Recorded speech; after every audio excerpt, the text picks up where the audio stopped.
Plus de 8000 personnes sur les 5 départements bretons ont été interrogées au sujet du breton et du gallo.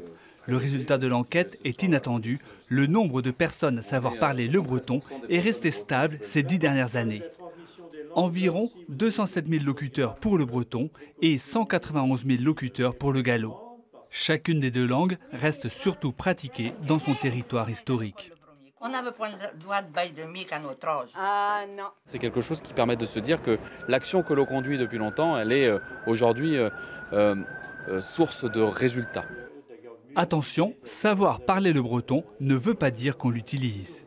Il y a des gens qui déclarent parler le breton, mais qui, en pratique, ne s'expriment jamais dans la langue. Ce taux a doublé depuis 2007. Il est aujourd'hui de 21%, c'est-à-dire tout de même un locuteur sur 5. La population qui connaît le breton vieillit.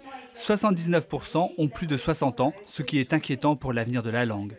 Dans le même temps, les jeunes qui le savent, eux, l'utilisent. Ils communiquent en breton au quotidien de diverses façons.